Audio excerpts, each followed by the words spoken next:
हम तो रखते हैं मुसलमानों का दीन, दिल से है खुदा में खत्मुल मुरसलीन, दिल से है खुदा में खत्मुल मुरसलीन,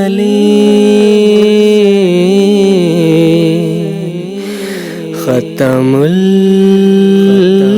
मुरसलीन।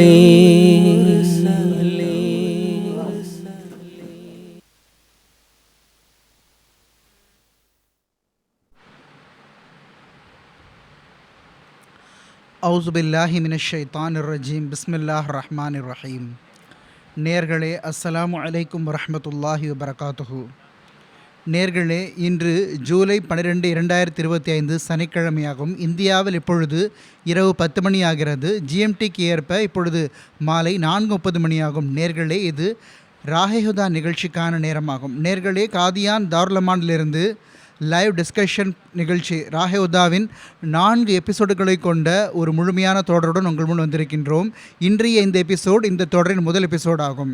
இந்த முழு தொடரில் நாம் சையதுனா ஹஜரத் மிர்சா பஷீருத்தீன் மஹமூத் அஹமத் சாஹிப், 2வது ஹலிஃபத்துல் மஸீ அல் முஸ்லிஹுல் மௌத் ரலியல்லாஹு தஆலா அன்ஹு அவர்களுடைய இர்ஃபானி இலாஹி இறைஞானம் என்ற நூலை பற்றி உரையாடுவோம். ஆனால் இன்றைய இந்த எபிசோடில் சிறப்பாக முஹர்ரம் மாதத்தையொட்டி நாம் அஹ்மதியா ஜமாத்தின் பார்வையில் ஹஜரத் இமாம் ஹுசைன் ரலியல்லாஹு அன்ஹு அவர்களின் உயர் பதவியும் உயர்தரமும் என்ற தலைப்பில் உரையாடுவோம்.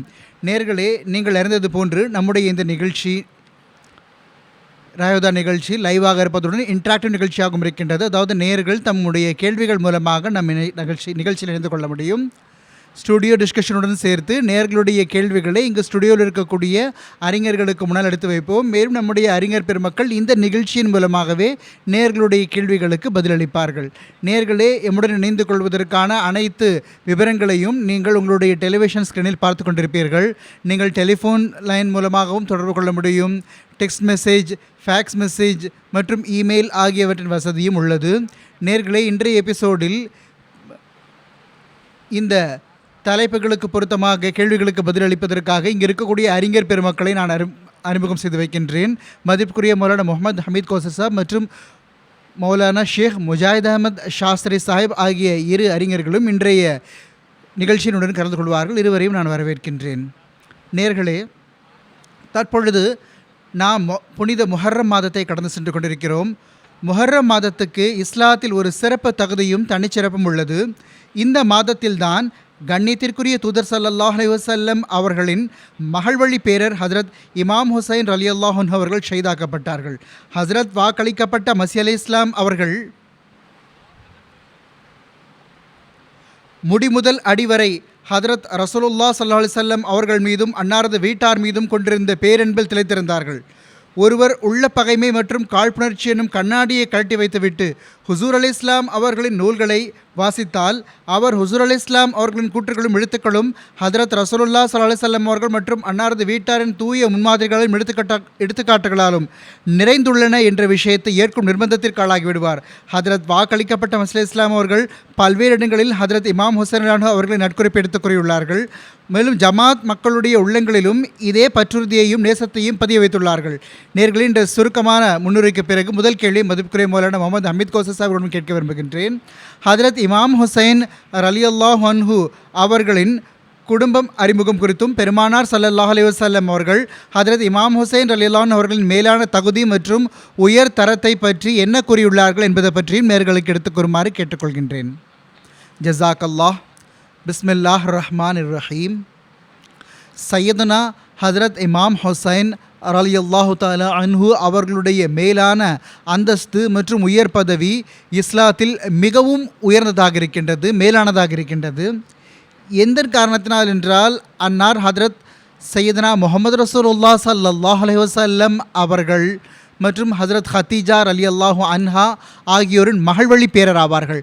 ஹஜரத் அலி ரலியல்லாஹு அன்ஹு மற்றும் ஹஜரத் ஃபாத்திமா ரலியல்லாஹு அன்ஹா ஆகியோரின் மகன் ஆவார்கள். அன்னார் ஷாபான் 5 ஹிஜ்ரி 4ஆம் ஆண்டு கண்ணியத்திற்குரிய மதீனாவில் பிறந்தார்கள். 6-7 ஆண்டு காலம் ஹஜரத் சையதுனா முஹம்மது ரசூலுல்லாஹ் ஸல்லல்லாஹு அலைஹி வஸல்லம் அவர்களுடைய அரவணைப்பில், அருளுக்குரிய அரவணைப்பில் தப்லீக் மற்றும் மார்க்க கல்வி பெறுவதற்கான வாய்ப்பு கிடைத்தது 6-7 வயது வரை. அதற்கு பிறகு ஹுசூர் அலைஹிஸ்ஸலாம் அவர்கள் வஃபாத் ஆகிவிட்டார்கள். ஹுசூர் ஸல்லல்லாஹு அலைஹி வஸல்லம் அவர்கள் வஃபாத் ஆகிவிட்டார்கள். ஹுசூர் ஸல்லல்லாஹு அலைஹி வஸல்லம் அவர்கள் தம்முடைய இந்த 2 பேரர்கள் இமாம் ஹசன் மற்றும் இமாம் ஹுசைன் ரலியல்லாஹு அன்ஹுமா ஆகியோரை மிக அதிகமாக நேசித்தார்கள். ஒன்று மனிதனுடைய எதிர்பார்ப்பு, இரண்டாவது அல்லாஹ் இவர்களை பற்றி நபி ஸல்லல்லாஹு அலைஹி வஸல்லம் அவர்களுக்கு முன்னறிவிப்புகளை வழங்கியிருந்தான். அந்த அடிப்படையிலும் கூட அசாதாரணமான முறையில் நேசத்தை இந்த 2 பேரர்களிடமும் காட்டினார்கள். ஒரு தருணத்தில் நபி ஸல்லல்லாஹு அலைஹி வஸல்லம் கூறினார்கள், ஹுசைனு மின்னி வ அனா மின் ஹுசைன். அதாவது ஹுசைன் என்னை சேர்ந்தவராவார், நான் ஹுசைனை சேர்ந்தவனாவேன். அரபு மொழியில் இது எப்பொழுது பயன்படுத்தப்படுகிறதென்றால், ஒரு அளவு கடந்த அன்பை வெளிப்படுத்தும் பொழுதுதான் இந்த மொழிநடை பயன்படுத்தப்படுகிறது. ஆக ஹுசூர் ஸல்லல்லாஹு அலைஹி வஸல்லம் அவர்களுடைய அன்பு இமாம் ஹுசைன் ரலியல்லாஹு தஆலா அன்ஹு அவர்களுடன் இருந்தது. பிறகு ஒரு சந்தர்ப்பத்தில் நபி ஸல்லல்லாஹு அலைஹி வஸல்லம் அவர்கள் துஆ செய்தார்கள், அல்லாஹ் எவர் இமாம் ஹுசைனை நேசிக்கின்றாரோ அல்லாஹ்வே நீ அவரை நேசிப்பாயாக என்று துஆ செய்தார்கள். பிறகு ஒரு தருணத்தில் நபி ஸல்லல்லாஹு அலைஹி வஸல்லம் கூறினார்கள், ஹஜரத் ஃபாத்திமா ரலியல்லாஹு அன்ஹா இமாம் ஹுசைன் ரலியல்லாஹு அன்ஹு அவர்களுடைய தாயார் கூறினார்கள், அவர்கள் சொர்க்கத்தின் பெண்களின் தலைவி ஆவார். மேலும் இமாம் ஹசன் மற்றும் இமாம் ஹுசைன் ரலியல்லாஹு அன்ஹுமா சொர்க்கத்தின் இளைஞர்களின் தலைவர்களாவார்கள். ஒரு முறை ஹதரத் உம்முல் ஃபசல் ஹதரத் ரசூலுல்லாஹ் ஸல்லல்லாஹு அலைஹி வஸல்லம் அவர்களின் சாட்சி, அதாவது ஹதரத் அப்பாஸ் ரலியல்லாஹு அன்ஹு அவர்களின் துணைவியார், அவர்கள் ஹுசூர் ஸல்லல்லாஹு அலைஹி வஸல்லம் அவர்களிடம் வந்தார்கள். ஹுசூர், நான் ஒரு மிகவும் பயங்கரமான அச்சுறுத்தக்கூடிய கனவை பார்த்தேன். நபி ஸல்லல்லாஹு அலைஹி வஸல்லம் கேட்டார்கள், என்ன கனவு என்று. அவர்கள் கூறினார்கள், ஹுசூர், நான் பார்த்தேன் தங்களுடைய உடலின் ஒரு பகுதி என்னுடைய மடியில் விழுந்து விடுகிறது. ஹுசூர் கூறினார்கள், உம்மே ஃபசல், இந்த கனவு மிகவும் அருளுக்குரியதாகும். ஃபாத்திமா ரலியல்லாஹு அன்ஹா அவர்கள் மகனை பெற்றெடுப்பார். அந்த மகனுக்கு தர்பியத் கொடுப்பது, மார்க்க கல்வி வழங்குவது மற்றும் பராமரிப்பது, வளர்ப்பதில் எப்பொழுதும் மடியும் ஆஜராக இருக்கும் என்று கூறினார்கள். ஆக அப்படித்தான் நடந்தது. ஹதரத் ஃபாத்திமா ரலியல்லாஹு தஆலா அன்ஹா அவர்களுக்கு ஆண் குழந்தை ஹதரத் இமாம் ஹுசைன் ரலியல்லாஹு தஆலா அன்ஹு அவர்கள் பிறந்தார்கள். மேலும் உம்மே ஃபசல் அவர்கள் இவர்களை வளர்ப்பதில் பங்கு பெற்று கொண்டார்கள். உம்மே ஃபசல் ரலியல்லாஹு தஆலா அன்ஹா அவர்கள் கூறுகின்றார்கள், ஒரு முறை நான் இந்த பிள்ளை எடுத்துக்கொண்டு, இந்த புதிதாக பிறந்த பிள்ளை எடுத்துக்கொண்டு ஹுசூர் ஸல்லல்லாஹு அலைஹி வஸல்லம் அவர்கள் முன் சென்றேன். ஏதோ ஒரு வேலையின் காரணமாக இந்த பக்கம் பார்க்க ஆரம்பித்து விட்டேன், வேறொரு பக்கம் பார்க்க ஆரம்பித்து விட்டேன். நபி ஸல்லல்லாஹு அலைஹி வஸல்லம் கண்களில் கண்ணீர் வருவதை நான் பார்த்தேன். நான் கேட்டேன், ஹுசூர் என்ன விஷயம் என்று. அன்னார் கூறினார்கள், இப்பொழுது ஜிப்ரீல் அலைஹிஸ்ஸலாம் என்னிடம் வந்தார்கள். மேலும் அவர்கள் கூறினார்கள், சதக்துலு உம்மதி இப்னி ஹாஸா, இன்ன உம்மதி சதக்துலு இப்னி ஹாஸா, அதாவது என்னுடைய சமுதாயம் என்னுடைய இந்த பிள்ளையை கொன்றுவிடும். ஜிப்ரீல் அலைஹிஸ்ஸலாம் அவர்கள் எனக்கு அந்த இடத்தின் மண்ணையும் காட்டினார்கள். எங்கு இவர் ஷஹீதாகி விழுவாரோ அந்த இடத்தின் மண்ணையும் காட்டினார்கள். ஹுசூர் ஸல்லல்லாஹு அலைஹி வஸல்லம் அவர்கள் இந்த முழு நிகழ்வையும், இந்த முழு செய்தியையும் தம்முடைய சிந்தனையில் பதிய வைத்து கொண்டு அன்னாருடைய கண்களில் கண்ணீர் வழிந்து கொண்டிருந்தது. இது எதிர்காலத்தில் நடக்க இருந்த ஒரு சம்பவமாகும். இது ஒரு எச்சரிக்கையான முன்னறிவிப்பாக இருந்தது. இதை தள்ளி போடவும் செய்திருக்கலாம். தெளிவாக கூறப்பட்டிருந்தது, முஸ்லிம்கள் இவரை கொல்வார்கள் என்று. ஆனால் இப்பொழுது அந்த விஷயம் கிடையாது. எதிர்காலத்தில் இந்த சம்பவத்தை நபி ஸல்லல்லாஹு அலைஹி வஸல்லம் அவர்கள் வரப்போகக்கூடிய இந்த சம்பவத்தை நினைக்கின்றார்கள். அதை நினைவுபடுத்தி நபி ஸல்லல்லாஹு அலைஹி வஸல்லம் கண்களில் கண்ணீர் வழிகிறது. இது இதனுடைய ஒரு அம்சமாகும். இது நினைவு வைக்க வேண்டிய ஒரு விஷயம். தற்காலத்தில் சையதுனா ஹதரத் அக்தஸ் வாக்களிக்கப்பட்ட மஸீஹ் அலி இஸ்லாம் அவர்கள் இறந்த காலத்தில் ஒரு நினைவை நினைத்து அவர்களுடைய கண்களிலும் கண்ணீர் விழுகிறது. அந்த சம்பவம் என்னவென்றால், ஹதரத் வாக்களிக்கப்பட்ட மஸீஹ் அலி இஸ்லாம் அவர்களுடைய தோட்டம் இங்கிருந்து பக்கம்தான் இருக்கின்றது. ஹதரத் நவாப் முபாரக்கா பேகம் சாஹிபார் அலி அல்லாஹ் அன்ஹா அவர்கள் கூறுகின்றார்கள், இந்த அருளுக்குரிய முஹர்ரம் மாதம்தான் பிள்ளைகளான நாங்கள் எல்லாம் அங்கே விளையாடி கொண்டிருந்தோம். சாதாரணமாக பிள்ளைகள் விளையாடுவது போன்று விளையாடி கொண்டிருந்தோம். அப்பொழுது ஹுசூர் அலைஹிஸ்ஸலாம் அவர்கள் எங்கள் எல்லாரையும் ஒன்று திரட்டினார்கள். ஹுசூர் அலைஹிஸ்ஸலாம் கூறினார்கள், எல்லாரும் இங்கே வாருங்கள், இப்பொழுது முஹர்ரம் ஆகும் என்ற நாட்களில் வாருங்கள், உங்களுக்கு முஹர்ரமின் கதையை கூறுகிறேன் என்று கூறினார்கள். ஹதரத் நவாப் முபாரக்கா பேகம் சாஹிபார் அலி அல்லாஹ் தாலா அன்ஹா அவர்கள் கூறுகின்றார்கள், தந்தையார் அந்த முழு சம்பவத்தையும் மிகவும் வேதனையோடு கூறினார்கள். அன்னாருடைய கண்களிலிருந்து கண்ணீர் வழிந்து கொண்டிருந்தது. அன்னார் தம்முடைய விரல்களால் அந்த கண்ணீரை துடைத்து கொண்டே இருந்தார்கள். மேலும் கூறினார்கள், இந்த யசீத், அசுத்தமான யசீத் என்ன செய்து விட்டான்? நம்முடைய நபி ஸல்லல்லாஹு அலைஹி வஸல்லம் அவர்களின் அருளுக்குரிய பேரரை ஷஹீதாக்கி விட்டான். ஆனால் அல்லாஹும் இந்த அநீதியாளர்களை விட்டு வைக்கவில்லை. அவனுடைய பிடியிலும் இந்த பல மக்கள் வந்தார்கள். இப்பொழுது இந்த சம்பவம் நமக்கு என்ன கற்றுக் கொடுக்கிறது? அடுத்து விஷயம் தெரிய வரும். ஆனால் யோசிக்க வேண்டிய விஷயம் என்னவென்றால், கண்ணியத்திற்குரிய தூதர் ஸல்லல்லாஹு அலைஹி வஸல்லம் அவர்கள் எதிர்காலத்தில் நடக்க இருக்கக்கூடிய இந்த வேதனை மிகுந்த சம்பவத்தை நினைத்து கண்களில் கண்ணீர் வடிக்கின்றார்கள். ஆனால் ஹஜரத் நபி ஸல்லல்லாஹு அலைஹி வஸல்லம் அவர்கள் இரண்டாவது வருகை வெளிப்பாடு ஹஜரத் மிர்சா குலாம் அஹமத் காதியானி அலைஹிஸ்ஸலாத்து வஸலாம் அவர்களின் இந்த நேசம் அவர்களுடைய உள்ளத்தில் சையதுனா முஹம்மது ரசூலுல்லாஹ் ஸல்லல்லாஹு அலைஹி வஸல்லம் அவர்கள் மற்றும் அன்னாருடைய அருளுக்குரிய பேரர் மீது இருந்த அந்த அன்பின் காரணமாக இறந்த காலத்தில் அந்த நிகழ்வை நினைத்து அவர்களுடைய கண்களில் கண்ணீர் பொங்கி விழுகிறது. மேலும் அன்னார் கூறுகிறார்கள், அல்லாஹ் அந்த மக்களை உடனடியாக பிடித்து விட்டான். இப்பொழுது யோசிக்க வேண்டிய விஷயம் இங்கே என்னவென்றால், இது ஒரு எச்சரிக்கையான முன்னறிவிப்பாகும். மேலும் இந்த எச்சரிக்கையான முன்னறிவிப்பில் முஸ்லிம்களுக்கு ஒரு விஷயம் கூறப்பட்டிருந்தது. பாருங்கள், இந்த நிகழ்வை பற்றி அல்லாஹ் கூறியிருக்கின்றான், நீங்கள் விரும்பினால் தௌபா, இஸ்திக்ஃபார் மற்றும் முன்னெச்சரிக்கை மேற்பாடுகளை மேற்கொண்டால், அல்லாஹ்விடம் நீங்கள் உங்களுடைய பாவங்களுக்காக மன்னிப்பு கேட்டுக்கொண்டால், அல்லாஹ் இந்த நிகழ்வை நடக்காமல் செய்ய முடியும். ஆனால் இதனுடைய பிரதிபலிப்பு உங்களுடைய துவாவை சார்ந்திருக்கின்றது, உங்களுடைய முன்னெச்சரிக்கைகளை சார்ந்திருக்கின்றது. நீங்கள் மிகவும் கவனமாக இருக்க வேண்டும். குறிப்பாக இமாம் ஹுசைன் அலி அல்லாஹ் தாலா அன்ஹு யாரை பற்றி ஹுசூர் ஸல்லல்லாஹு அலைஹி வஸல்லம் அவர்கள் கூறுகின்றார்கள், எனக்கு ஜிப்ரீல் அலைஹிஸ்ஸலாம் கூறினார்கள் என்று. அப்பொழுது உம்மத்துக்கு, முஸ்லிம்களுக்கு எப்பொழுதும் விழிப்புணர்வோடு இருந்திருக்க வேண்டும். நம்முடைய ஏதாவது ஒரு தவறு, நம்முடைய ஏதாவது ஒரு பிழையின் காரணமாக, நம்முடைய ஏதாவது ஒரு கவனக்குறைவு ஹதரத் இமாம் ஹுசைன் அலி அல்லாஹு தாலா அன்ஹு அவர்கள் ஷஹீதாகிவிடக்கூடாது என்று கவனமாக இருந்திருக்க வேண்டும். ஆனால் இறைவனுடைய நியதி,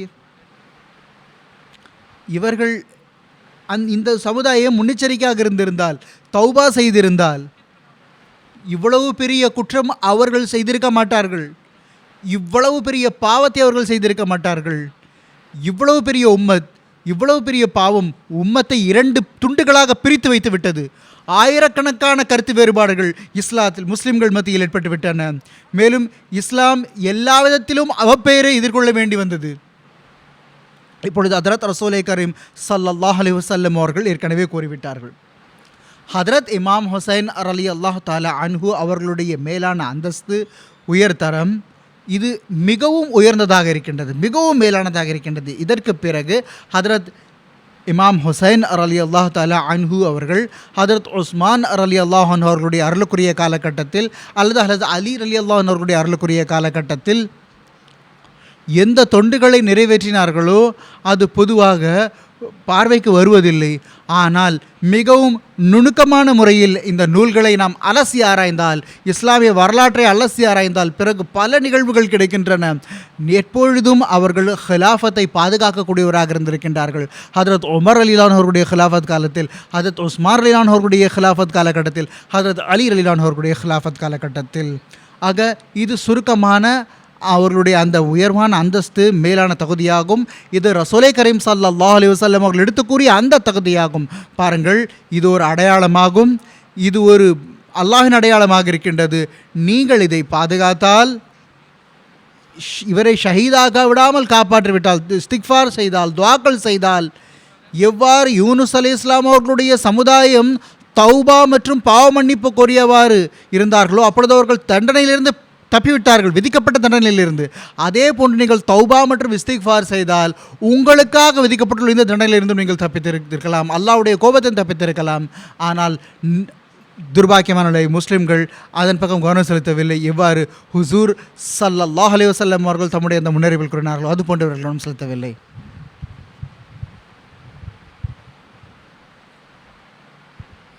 அடுத்த கேள்வி ஷேக் முஜாஹித் அஹமது ஷாஸ்தி சாஹிபிடம், ஹஸ்ரத் மசீஹ் மௌத் அலைஹிஸ்ஸலாத்து வஸ்ஸலாம் மற்றும் அன்னாருடைய கலீஃபாக்கள் இமாம் ஹுசைன் அவர்கள் ஆன்மீக அந்தஸ்தை பற்றியும் பெருமானார் ஸல்லல்லாஹு அலைஹி வஸல்லம் குடும்பத்தின் அந்தஸ்தை, ஆன்மீக அந்தஸ்தை பற்றி என்ன கூறியிருக்கிறார்கள்? ஜிசாக்குமுல்லா. பிஸ்மில்லாஹ் ரஹ்மான் ரஹீம்.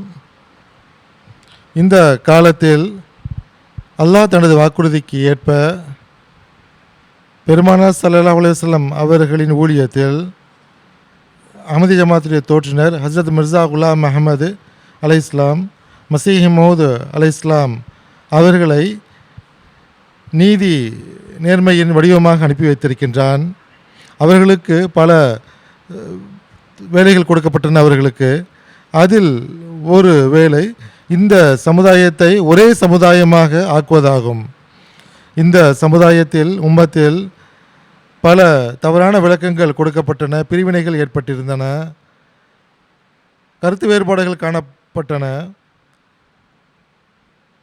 ஹக்கம் மற்றும் அதலாக நீதி தீர்ப்பவராக அவர்கள் இந்த சமுதாயத்தை ஒரே சமுதாயமாக ஆக்க வேண்டிய வேலை இருந்தது. பெருமானார் ஸல்லல்லாஹு அலைஹி வஸல்லம் அவர்களே வரக்கூடிய மசீஹ் மௌதுடைய பணியாக இதை கூறியிருக்கிறார்கள். இமாம் ஹுசைன் அவர்களுடைய தகுதி அந்தஸ்தை குறித்து இந்த சமுதாயத்தில் பல கருத்து வேறுபாடுகள் காணப்பட்டன. ஹஸ்ரத் மசீஹ் மௌத் அலைஹிஸ்ஸலாத்து வஸ்ஸலாம் அவர்கள் நீதி நெறி தீர்ப்பவர் என்ற வகையில் இதை சரி செய்தார்கள், சீர்படுத்தினார்கள், சரியான அந்தஸ்தை தெரிவித்தார்கள். ஹஸ்ரத் மசீஹ் மௌத் அலைஹிஸ்ஸலாத்து வஸ்ஸலாமுடைய நூல்களை நாம் படித்து பார்த்தால், மல்ஃபூசாத்தை நாம் படித்து பார்த்தால், அன்னாருடைய கவிதைகளை, நசம்களை படித்து பார்த்தால் பல்வேறு இடங்களில் இமாம் ஹுசைன் அவர்களின் தகுதி அந்தஸ்தை குறித்து அன்னார் எழுதியிருப்பது தெரிய வருகிறது. நாம் சிந்தித்து பார்த்தால் சமுதாயத்தில் எப்படிப்பட்ட பிரிவுகள், எப்படிப்பட்ட மக்கள் இருக்கிறார்கள் என்றால், இமாம் ஹுசைன் அவர்களுடைய அந்தஸ்தை எந்தளவு உயர்த்தி பேசியிருக்கிறார்கள் என்றால் நபிமார்களை விடவும் உயர்த்தி பேசியிருக்கிறார்கள். அதே போன்று சிலர் எவ்வாறு இருக்கிறார்கள் என்றால் இமாம் ஹுசைன் அவர்களுடைய அந்தஸ்தை அவர்கள் வீழ்த்தியிருக்கிறார்கள். ஹஸ்ரத் மசீஹ் மௌத் அலைஹிஸ்ஸலாத்து வஸ்ஸலாம் அவர்கள் நீதி நெறி தீர்ப்பவர் என்ற வகையில் சரியான அந்தஸ்தை தெரிவித்தார்கள். பல்வேறு இடங்களில் அன்னார் எழுதியிருக்கிறார்கள். ஒரு இடத்தில் அன்னார் கூறுகிறார்கள், இமாம் ஹுசைன் ரலியல்லாஹு அன்ஹு அவர்கள் பெருமானார் ஸல்லல்லாஹு அலைஹி வஸல்லம் அவர்கள் கூறியிருப்பது போன்று சொர்க்கத்தினுடைய தலைவர்கள் ஒருவர். மஜ்முஆ இஷ்திஹாரா தொகுதி 3 கூறுகிறார்கள், ஹுசைன் ரலியல்லாஹு அன்ஹு அவர்கள் தூயவராக இருந்தார். நிச்சயமாக இப்படிப்பட்ட இறைவன் தம் கைகளால் தூய்மையாக்கிய நபர்களை சார்ந்தவராக இருந்தார். தமது அன்பால் நிரப்பிய நபர்களை சார்ந்தவராக இருந்தார்கள். நிச்சயமாக அவர் சொர்க்கத்தின் தலைவர்கள் ஒருவராவார். ஒருவர் அவர் மீது வெறுப்பு கொள்கிறார் என்றால் இமாம் ஹுசைன் அவர்கள் மீது அவர் தமது ஈமானை வீணடிக்கிறார்.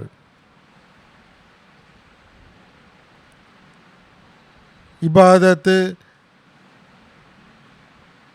இமாம் ஹுசைன் அவர்களின் இறையச்சம், பொறுமை, நிலைநிற்றல், இறையச்சம் அஹ்மதியா ஜமாத்திற்கும் அனைத்து முஸ்லிம்களுக்கும் முன்மாதிரியாகும். இது தொடர்பாக மேலும் கூறுகிறார்கள், எந்த உள்ளம் அவரை வெறுக்கிறதோ அந்த உள்ளம் நாசமடைந்து விட்டது. எந்த உள்ளம் வெளிப்படையாக நம்பிக்கை கொள்கிறதோ அந்த உள்ளம் வெற்றி பெற்று விட்டது. அதாவது வெளிப்படையாக மட்டும் பின்பற்றாமல் மஸீஹ் மவ்ஊத் அலைஹிஸ்ஸலாத்து வஸ்ஸலாம் அவர்கள் இமாம் ஹுசைன் அவர்களின் பல பண்புகளை கூறியிருப்பது போன்று அதை வெளிப்படையாகவும் பின்பற்ற வேண்டும், உள்ளத்தாலும் பின்பற்ற வேண்டும். அவரது ஈமான், களப்பற்ற தன்மை, நிலைநிற்றல், இறைவன் நேசித்தல் நிச்சயமாக முழுமையாக தமக்குள் கொண்டிருக்க வேண்டும். ஹஸ்ரத் மஸீஹ் மவ்ஊத் அலைஹிஸ்ஸலாத்து வஸ்ஸலாம் எவர்கள் இமாம் ஹுசைன் அவருடைய அந்தஸ்தை மிகைப்படுத்தி கூறினார்களோ அவர்களுக்கு இவ்வாறு கூறினார்கள், எவர்கள் இமாம் ஹுசைன் ரலியல்லாஹு அன்ஹு அவர்களை இழிவுபடுத்தும் கண்ணோடு பார்த்தார்களோ, ஏளனப்படுத்த விரும்பினார்களோ அவர்களை பற்றி அன்னார் கூறுகிறார்கள், இது மிகவும் மோசமான ஈமானற்ற நிலையாகும். இமாம் ஹுசைன் அவர்கள் இழிவுபடுத்துவது ஈமானற்ற நிலையாகும். ஹுசைன், இமாம் ஹுசைன் அல்லது வேறு நல்லடியார்களை இழிவுபடுத்துகிறாரோ அல்லது அவர்களை குறித்து ஏளனப்படுத்தும் சொல்லி தமது நாவில் கொண்டு வருகிறாரோ அவர் தமது ஈமானை வீணாக்கிறார். ஹஸ்ரத் மஸீஹ் மவ்ஊத் அலைஹிஸ்ஸலாத்து வஸ்ஸலாமுடைய அனைத்து எழுத்துக்களையும் நூல்களையும் கவிதைகளையும் நாம் பார்த்தால் ஒரு வினோதமான ஒரு மகத்துவம் தென்படுகின்றது. இமாம் ஹுசைன் அவர்கள் மீது உள்ள அன்பு நேசம் தென்படுகிறது. பெருமானார் ஸல்லல்லாஹு அலைஹி வஸல்லம் அவர்கள் மீது மஸீஹ் மவ்ஊத் அலைஹிஸ்ஸலாத்து வஸ்ஸலாம் அவர்களுக்கு நேசம் இருந்தது உண்மைதான். அதே போன்று அவர் குடும்பத்தின் மீதும் நேசம் இருந்தது. அன்னாரது கவிதைகளை நாம் பார்ப்போம் என்றால் அரபி மொழி எழுதப்பட்ட கவிதையாக இருந்தாலும் சரி, உருது மொழி எழுதப்பட்ட அல்லது ஃபார்சி மொழி எழுதப்பட்ட கவிதைகளாக இருந்தாலும் சரி, பெருமளவில் இமாம் ஹுசைன் அவர்களை புகழ்ந்து அவர்களது உண்மையான அந்தஸ்தை குறித்து எழுதியிருக்கிறார்கள். இமாம் ஹுசைன் அவர்களுடைய மீது கொண்ட நேசத்தை ஒரு ஃபார்சி கவிதையில் கூறுகிறார்கள்.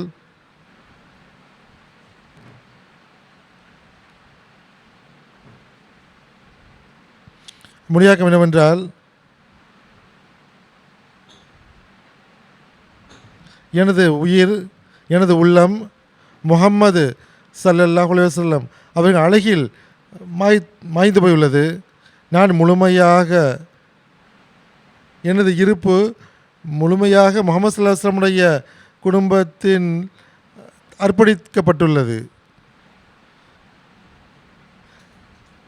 பெருமானார் ஸல்லல்லாஹு அலைஹி வஸல்லம் குடும்பத்தை குறித்து இவ்வாறு எழுதியிருக்கிறார்கள், முஹர்ரம் மாதம் வரும்போதெல்லாம் ஹஸ்ரத் மஸீஹ் மவ்ஊத் அலைஹிஸ்ஸலாத்து வஸ்ஸலாம் அவர்கள் முஹர்ரமுடைய இந்த வேதனை மிகுந்த இந்த சம்பவத்தை நினைத்து பார்ப்பார்கள், தமது குடும்பத்திற்கு எடுத்து கூறுவார்கள்.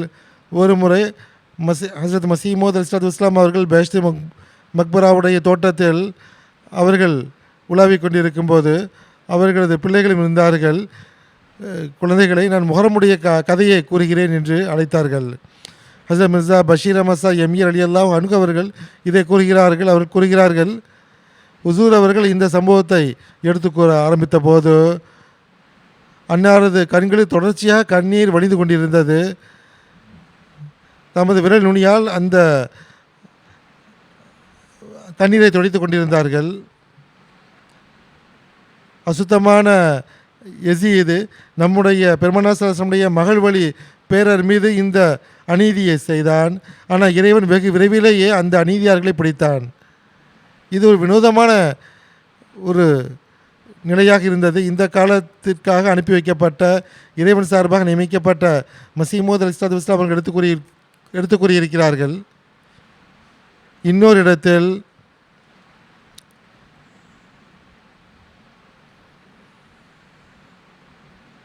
இமாம் ஹுசைன் அவர்களது உயரிய நல்லொழுக்கங்களை தமதாக்க வேண்டும் என்று கூறினார்கள்.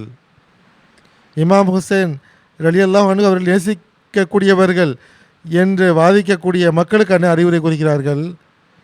எவர்கள் இமாம் ஹுசைன் ரலியல்லாஹு அன்ஹு அவர்களின் தகுதி அந்தஸ்தை மிக அதிகமாக மிகைப்படுத்தி கூறுகிறார்களோ, நபிமார்களை விட மிகைப்படுத்தி கூறுகிறார்களோ, இமாம் ஹுசைன் ரலியல்லாஹு அன்ஹு அவர்களுடைய மேன்மைகளை நிச்சயமாக எடுத்து கூறுங்கள், நாம் தடுக்கவில்லை. எந்த அளவு நபிமார்களை விட உயர்ந்ததாக இருக்க வேண்டாம். அவர்களை இறைவனாக ஆக்குவது சரியானதல்ல. இமாம் ஹுசைன் அவர்கள் மீது நேசம் இருக்கிறது என்றால் அவர்களை பின்பற்றுங்கள். அதாவது இமாம் ஹுசைன் ரலியல்லாஹு அன்ஹு அவர்களது உயரிய நல்லொழுக்கங்கள், உயரிய இறை வணக்க முறைகள், தூய்மை, இறையச்சம் ஆகியவற்றை பின்பற்றுவது உம்மத்துக்கு அவசியமாகும். இது இமாம் ஹுசைன் ரலியல்லாஹு அன்ஹுடைய தகுதி அந்தஸ்தாகும். இந்த காலத்துடைய நீதி நெறி தீர்ப்பு வழங்கியதாகும். ஜஸாக்குமுல்லாஹ் தஆலா அஹ்ஸனுல் ஜஸா. இப்பொழுது ஒரு டெலிஃபோன் காலர் இந்த நிகழ்ச்சியில் இணைந்திருக்கிறார். நேபாளிலிருந்து சமீன் அகமது சாஹிப் அவர்கள் டெலிஃபோன் லைனில் இருக்கிறார். நாம் அவருடைய கேள்வியை கேட்போம். அஸ்ஸலாமு அலைக்கும் வரஹமத்துல்லாஹ். சமீன் சாஹிப். வலைக்கும் அஸ்ஸலாம் வரஹமத்துல்லாஹி வபரகாத்துஹு. இந்த நிகழ்ச்சியின் மூலமாக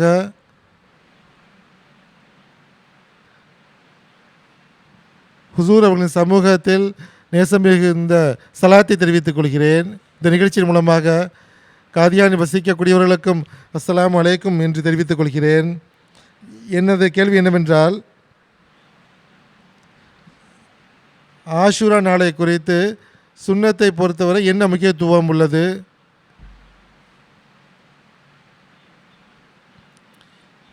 அஹ்மதிய ஜமாத்தை பொறுத்தவரை என்ன முக்கியத்துவம்? இந்த கருத்து வேறுபாடு தொடர்பாக எடுத்துக்கூறுங்க கேட்டுக்கொள்கிறேன். முகமது ஹமீது கௌசர் சாஹிப் இதை பற்றி இந்த கேள்விக்கு பதிலளிக்குமாறு கேட்டுக்கொள்கிறேன். யோமே ஆஷிரா என்பது முஹர்ரமுடைய 10ஆம் நாளை குறிக்கும்.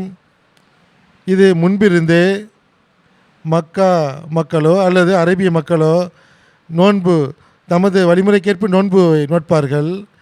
பெருமானார் ஸல்லல்லாஹு அலைஹி வஸல்லம் அவர்கள் மதீனா சென்றடைந்த போது அங்கும் யூதர்கள் இந்த 10ஆவது நாளில் நோன்பு வைப்பதை கண்டார்கள்.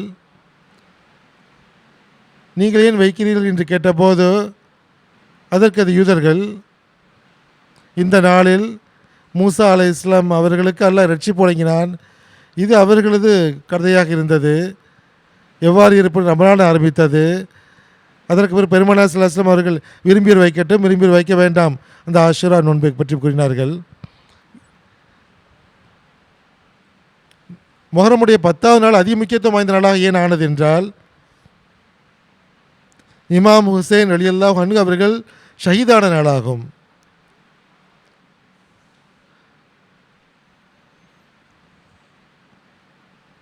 அது ஒருவர் ஷஹீதான நாளாகும். அந்த ஷஹாதத்தை நினைவுபடுத்துவது போதுமானது.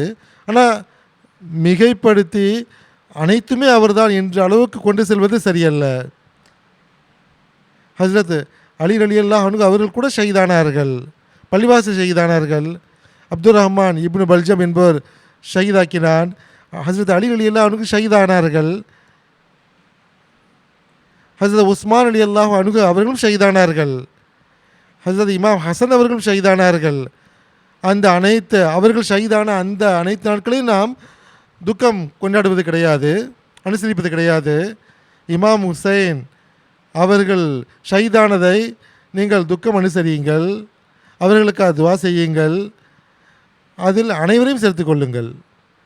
ஆனால் நிகழ்ந்தது என்னவென்றால், நீங்கள் பாருங்கள், அஹ்லே சுன்னத் வல் ஜமாத்து பொறுத்தவரை பொதுவாக சுன்னத் ஜமாத்தினர் இதை கொண்டாடுவது கிடையாது.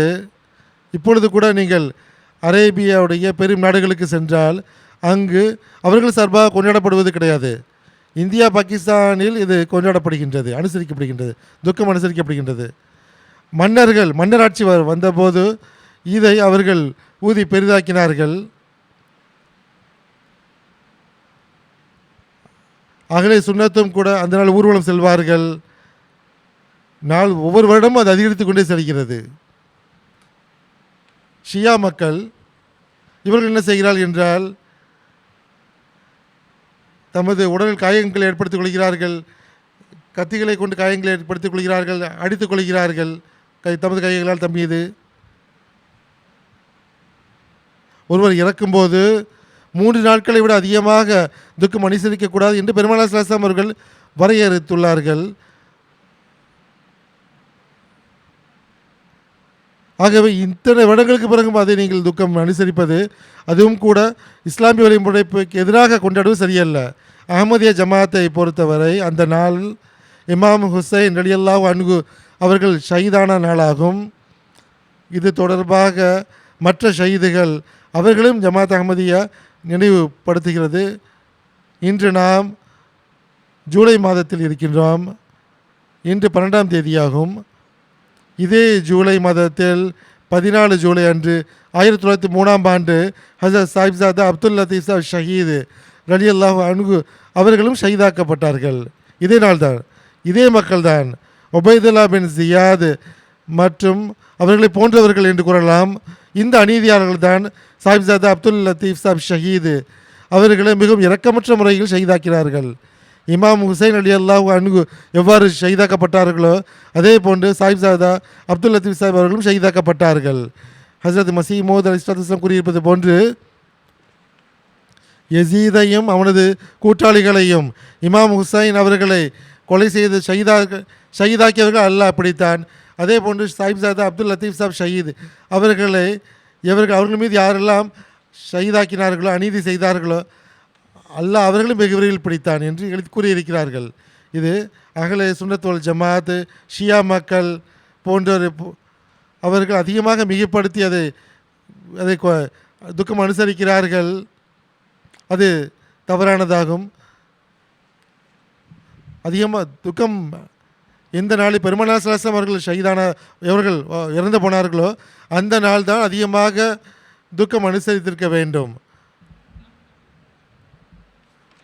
பெருமானார் ஸல்லல்லாஹு அலைஹி வஸல்லம் அவர்கள் பெருமானார் ஸல்லல்லாஹு அலைஹி வஸல்லம் வாழ்க்கை வரலாறு தொடர்பாக கூட்டங்கள் நடத்தப்படுகின்றன. சீரத்தின் கூட்டங்கள் நடத்தப்பட வேண்டும். இமாம் ஹசனோ ஹுசைனோ, ஹஜ்ரத் அலி ரலியல்லாஹு அன்ஹு, ஹஜ்ரத் உஸ்மான் ரலியல்லாஹு அன்ஹு, எத்தனை ஷஹீதுகள் இருந்தாலும் அவர்களது பண்புகளை தமதாக்க வேண்டும், அவர்களின் தியாகங்களை பார்க்க வேண்டும், அவர்களுக்காக துவா செய்ய வேண்டும். ஜிசாக்குமுல்லாஹ் தாலா அஸ்னல் ஜிசா. டெக்ஸ்ட் மெசேஜ் மூலமாக இன்னொரு கேள்வி வந்திருக்கின்றது நேயர்களே. அந்த கேள்வி வாசித்து காட்டிவிடுகின்றேன். ஜெர்மனியிலிருந்து ஹாலிதா ரானா சாஹிபா அவர்கள் கேட்கின்றார்கள். அஹ்மதி அல்லாத மக்கள் பெரும்பாலும் கேள்வி கேட்கின்றார்கள், ஆட்சேபனை செய்கின்றார்கள். ஹஜ்ரத் வாக்களிக்கப்பட்ட மஸீஹ் இஸ்லாம் அவர்கள் ஷியாக்களை தவறாக கூறியிருக்கின்றார்கள். இந்த ஆட்சேபனை உண்மைத்துவம் என்ன? மதிப்புக்குரிய மௌலானா ஷேக் முஜாஹித் அஹமத் ஷாஸ்திரி சாஹிப் அவர்களிடம் சுருக்கமாக இந்த கேள்வி பதிலளிக்குமாறு கேட்டுக்கொள்கின்றேன். ஹஜ்ரத் வாக்களிக்கப்பட்ட மஸீஹ் இஸ்லாம் அவர்கள் குறிப்பாக ஹகம் மற்றும் அதுலாக இருப்பதன் அடிப்படையில், அதாவது சரியான முறையில் நீதியான முறையில் தீர்ப்பு வழங்குபவர் என்ற அடிப்படையில் ஹஜ்ரத் நபிகள் நாயகம் ஸல்லல்லாஹு அலைஹி வஸல்லம் அவர்களுக்கு பிறகு சஹாபா ரிஸ்வானுல்லாஹி அலைஹிம் அஜ்மஈன் என்ற அந்த ஒரு குழு இஸ்லாத்திற்காக மாபெரும் தியாகங்களை வைத்தார்கள். இவர்கள் எடுத்து வைத்த அந்த தியாகங்கள், இவர்களுடைய மகத்துவத்தை பற்றி அல்லாஹ் திருக்குர்ஆனிலும் கூறியிருக்கின்றான். மேலும் குறிப்பாக இந்த குறிப்பான மக்களை பார்த்த ரலியல்லாஹு அன்ஹு வரலு அன்ஹும் என்று அல்லாஹ் கூறியிருக்கின்றான். அதாவது இவர்களுக்கு மகத்துவமிக்க தியாகங்களை இவர்கள் செய்திருக்கின்றார்கள் இஸ்லாத்திற்காக. தொடர்ச்சியாக ஹுசூர் அன்வர் அய்யதஹுல்லாஹு தஆலா பின் ரஷீத் அவர்கள் இப்பொழுது ஹுத்பாக்களையும் கொடுத்து வருகின்றார்கள். ஒரு குழு இவர்களுக்கு எதிராக என்ன கூறுகிறது என்றால், நம்பிக்கை கொண்டவர்கள் ஹஜ்ரத் அலி ரலியல்லாஹு அவர்கள், ஹஜ்ரத் இமாம் ஹசன் மற்றும் இமாம் ஹுசைன் ரலியல்லாஹு அன்ஹு மற்றும் சில சஹாபாக்களை மட்டும்தான் இருக்கின்றார்கள். அவர்களுக்கு எதிராக மற்ற எல்லா சஹாபா பெருமக்களை பற்றி இவர்கள் இழிவான சொற்களை பயன்படுத்துகின்றார்கள். இப்படிப்பட்ட மக்களை பற்றி ஹஜ்ரத் வாக்களிக்கப்பட்ட மஸீஹ் இஸ்லாம் அவர்கள் தவறானவர்கள் என்று கூறியிருக்கிறார்கள், அவர்கள் சரியானவர்கள் அல்ல என்று கூறியிருக்கிறார்கள். என்றால் இந்த மக்கள் மூலமாக, இந்த சஹாபா பெருமக்கள் மூலமாக இஸ்லாம் முழு உலகத்திலும் பரவியது. இந்த 2-3 பேர் மட்டும்தான் ஈமான் கொண்டவர்கள், மற்ற யாருமே நம்பிக்கை கொண்டவர்கள் என்று சொன்னால், பிறகு நபி ஸல்லல்லாஹு அலைஹி வஸல்லம் அவர்களின் ஆன்மீக ஆற்றலின் மேலே கேள்வி எழுகின்றது. மற்ற நபிமார்களுக்கும் ஜமாத் இருந்தது. ஆனால் நபி ஸல்லல்லாஹு அலைஹி வஸல்லம் அவர்களுக்கு பிறகு அன்னாருடைய ஆன்மீக ஆற்றலின் காரணமாக 2-3 பேர் மட்டும்தான் சஹாபிகளானார்களா, நல்லவர்களாக இருந்தார்களா, ஈமான் கொண்டவர்களாக இருந்தார்களா? ஆக இந்த ஷியாக்கள் தவறான விளக்கம் கொடுத்திருக்கின்றார்கள். சஹாபா ரிதுவானுல்லாஹி அலைஹிம் அஜ்மஈன், குறிப்பாக ஹதரத் அபூபக்கர் ரலியல்லாஹு அன்ஹு, ஹதரத் உமர் ரலியல்லாஹு அன்ஹு, ஹதரத் உஸ்மான் ரலியல்லாஹு அன்ஹு ஆகிய முதல் 3 கலீஃபாக்களை பற்றி தவறான சொற்களை பற்றி மற்றும் தவறான அவதூறுகளை பரப்புவது இது ஒரு தொடர்ச்சியாக காணப்படுகின்றது. இது தொடர்ச்சியாக செய்து வருகின்றார்கள். இப்படிப்பட்ட மக்களை தான் ஹதரத் வாக்களிக்கப்பட்ட மஸீஹ் இஸ்லாம் அவர்கள் கண்டித்து கூறியிருக்கின்றார்கள் மற்றும் திருக்குர்ஆன் மற்றும் ஹதீஸ் அடிப்படையில் கூறியிருக்கின்றார்கள்.